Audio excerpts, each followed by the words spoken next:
Hello વિદ્યાર્થી મિત્રો, આપ સૌનું આપણી આ યુટ્યુબ ચેનલ પર હાર્દિક સ્વાગત છે। આજે હું લઈને આવી છું ધોરણ 6 વિષય વિજ્ઞાન પાઠ 8 પ્રકાશ, પડછાયો અને પરાવર્તનના સ્વાધ્યાયનું સંપૂર્ણ સોલ્યુશન। તો ચાલો આપણે આગળ વધીએ, પરંતુ તે પહેલાં જો તમે આપણી આ યુટ્યુબ ચેનલને લાઇક, શેર અને સબસ્ક્રાઇબ ન કરી હોય તો જરૂરથી કરજો। તો ચાલો સ્વાધ્યાયનું સંપૂર્ણ સોલ્યુશન જોઈએ। પ્રશ્ન 1, નીચેના બોક્સને યોગ્ય ક્રમમાં ગોઠવો જેથી અપારદર્શક પદાર્થોને સમજી શકાય। તો ચાલો જોઈએ। તો અહીંયા શબ્દો આપેલા છે, પદાર્થો છે અપારદર્શક પડછાયો બનાવી। તો આપણે એને યોગ્ય ક્રમમાં ગોઠવીએ તો શું વાક્ય બને છે? અપારદર્શક પદાર્થો પડછાયો બનાવે છે। હવે આગળનો પ્રશ્ન 2 જોઈએ। નીચેના પદાર્થો અપારદર્શક, પારદર્શક કે પારભાસક અને પ્રકાશિત કે અપ્રકાશિતમાં વર્ગીકૃત કરો। તો અહીંયા આપણને સૂચિ આપેલી છે દરેક પદાર્થોની, અહીંયા આપણને દર્શાવેલા છે। હવે આપણે પારદર્શક, અપારદર્શક, પારિભાષિક, પ્રકાશિત અને અપ્રકાશિતમાં એમનું વર્ગીકરણ જોઈશું। તો ચાલો જોઈએ।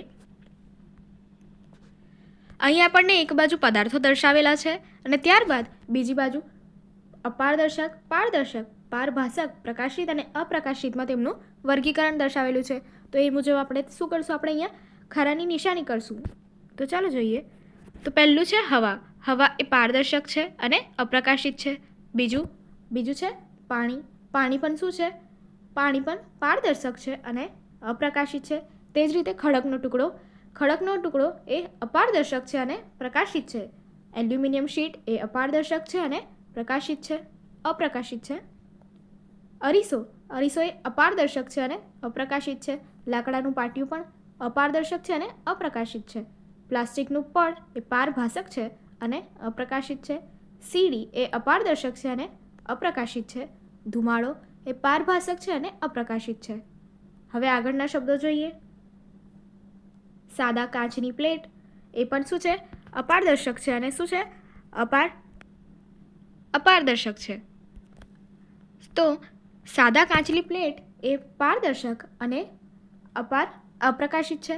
ત્યારબાદ જોઈએ ધુમ્મસ એ શું છે? પારભાષિક છે અને ત્યારબાદ શું છે? અપ્રકાશિત છે। લોખંડનો લાલચોળ ટુકડો એ શું છે? તો એ શું આવશે? એ અપારદર્શક છે અને ત્યારબાદ એ શું છે? પ્રકાશિત છે। અને છત્રી એ અપારદર્શક છે અને શું છે? અપ્રકાશિત છે। હવે આગળના શબ્દો જોઈએ। અહીં પણ ફરીથી આપણને પદાર્થો દર્શાવેલા છે જેનું આપણે વર્ગીકરણ કરવાનું છે। તો ચાલો જોઈએ। પ્રકાશિત ફ્લોરોસેન્ટ ટ્યુબ તો એ શું દર્શાવેલી છે આપણને? અપારદર્શક અને પ્રકાશિત। દિવાલ અપારદર્શક અને અપ્રકાશિત। કાર્બન પેપર અપારદર્શક અને અપ્રકાશિત। ગેસ બર્નરની જ્યોત કે જે અપારદર્શક અને પ્રકાશિત દર્શાવેલી છે। કાર્ડબોર્ડ અપારદર્શક અને અપ્રકાશિત। પ્રકાશિત ટોર્ચ અપારદર્શક અને પ્રકાશિત। સેલોફોન પેપર પારદર્શક દર્શાવેલું છે અને અપ્રકાશિત છે। ત્યારબાદ તારનું ગૂંચળું કે શું છે? જે અપ્રકાશિત છે। તે જ રીતે કેરોસીન સ્ટવ એ શું છે? કેરોસીન સ્ટવ અહીં આપણને દર્શાવેલું છે તેમ એ આપેલું છે આપણને અપારદર્શક અને પ્રકાશિત। સૂર્ય અપારદર્શક અને પ્રકાશિત। આગિયો અપારદર્શક અને પ્રકાશિત અને ત્યારબાદ ચંદ્ર અપારદર્શક અને એ શું છે? અપ્રકાશિત છે। હવે આગળનો પ્રશ્ન જોઈએ। પ્રશ્ન 3, શું તમે એવો કોઈ આકાર બનાવવાનું વિચારી શકો કે જેને એક રીતે પકડવામાં આવે તો વર્તુળાકાર પડછાયો અને બીજી રીતે પકડવામાં આવે તો લંબચોરસ પડછાયો પડે? તો ચલો જવાબ જોઈએ। હા, તેવી ઘણી બધી વસ્તુઓ છે જેને એક રીતે પકડવામાં આવે તો વર્તુળાકાર પડછાયો અને બીજી રીતે પકડવામાં આવે તો લંબચોરસ પડછાયો પડે। દાખલા તરીકે નળાકાર સીડી। તો અહીંયા આપણને આકૃતિ દર્શાવેલી છે કે જેમાં આપણને એની ગોઠવણ પણ દર્શાવેલી છે।